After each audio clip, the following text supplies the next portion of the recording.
Good day, everyone. I'd like to talk quickly about sexual immorality and all of the implications. We've seen a lot of videos about people not being faithful to their wives. It's majorly more with men. The percentages of men that are not faithful with their wives are more. Though a lot of other women are not faithful with their wife. I've watched a lot of videos online where women are pranked, maybe some men that marry their wives and are staying abroad, and they are no longer comfortable with the news they are hearing from home. So they send back and pay some of these pranksters to help them prank their wives to see if their wife is still faithful to them. And most times, more often when they prank their wives used to fail in that test. And then because of that prank that their wives fail, they virtually call off their marriages. I'm not going to marry you again. You are not faithful to me and all of that. Now, men, on the other hand, this time around, it's not like the wife is abroad. They live with their wife in the same house, but they are also not faithful to their wife. And now the question used to be, why are people not faithful? Because when you have sex with your partner and then you decide to have it with another person, the question people usually would ask, is there any difference?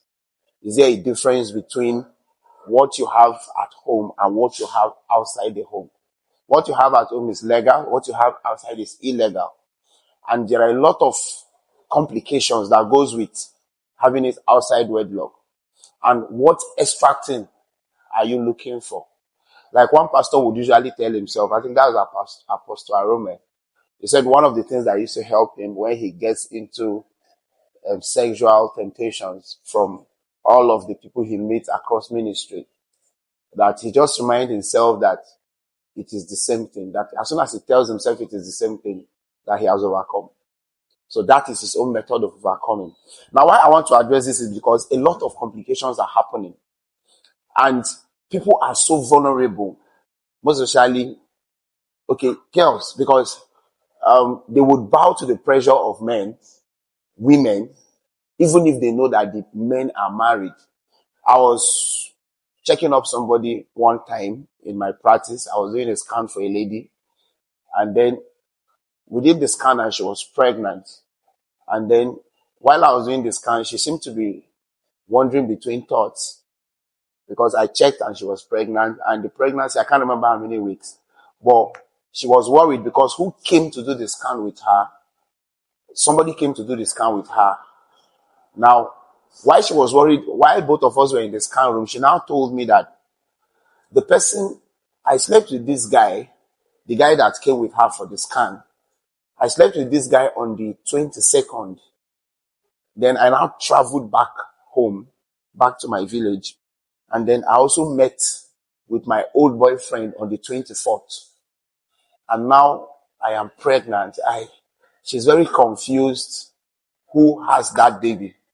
That is her confusion. So it's a big deal for her because she's not just 2 days interval. If maybe it was like up to like a week interval or maybe up to 2 weeks interval, you'll be able to know where to put it to. So now she's very confused. That riddle will eventually be solved with a DNA test. But the problem is this. Why is it that people are not able to say no to sexual temptations? What are the things in it that make people to go against even knowledges they have and the complications it causes? And I have looked at it myself, and I actually noticed that there's nobody that will naturally, by strength or by extreme discipline, succeed continuously over the temptation of sexual immorality. I think one of the greatest things that can give somebody strength to say no is actually an encounter with God and the fear of God. Now, some people are going to even argue what I said because they will say, what about dedicated Christians that still fall into sexual immorality? So why I said the fear of God, number one, is that a lot of people don't do it, not because they are not tempted to do it. They don't do it because they are worried that if they do that, it compromises God's standard. So that alone makes them to put an effort not to do it. But beyond, let me not say beyond the fear of God because it's majorly the most important, adding to it, for you to be able to say no So I'm trying to now say that for you to be able to know that this is wrong and not be able to do it, you first of all need to give your life to Christ and be a child of God. That's one. Then number two, you need to be dedicated to a disciplined pattern. What do I mean? You must, the Bible said something. They say you should not make provision for the flesh to fulfill the laws thereof. Somebody is chatting you up. You know you are a married person and somebody is chatting you up. And the chat is emotional chat. You should nip it at the beginning. Don't wait for it, because there is a level to which you are going to get involved. You'll become emotional and then anything can happen. So you are sensitive enough to cut it in time. When you see advances, when people show you an unusual interest and love coming close to you, then that is when you are going to begin to ask them, what is this for? And if you know you are married, you should be able to say no, like straight no. You don't want to create the opportunity to come and be regretting for something you have already done. You are a married person, for God's sake. When somebody is coming to show you, and it happens more to people that their husbands are not around, because a husband is like an umbrella to a woman. And this will lead me to the second thing I wanted to talk about. So for those people that they notice that their husbands are not around, they now start to try to take advantage of them because that umbrella covering is not there. But let me go back to what I want to say. If you get married to a woman and then you leave her in maybe Nigeria, you are in Nigeria, and then you travel to another country, and then you leave her for 1 whole year, 2 years, 3 years, and then you now send people to go and tempt her, and then tell her not to fall. That woman must be born again, sanctified, and filled with the Holy Ghost. And apart from that, she must have other deterrents that will make her not to fall for that.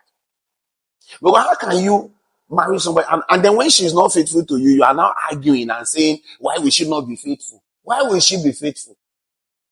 Why will she be faithful? The only people that can be faithful are those that truly fear God. Anybody that does not fear God will not be faithful. I can bet you. So the ideal thing, the Bible says it is not good for a man to stay alone. It says that is why a man should leave his father and his mother and shall cleave to his wife, and they two shall become one flesh.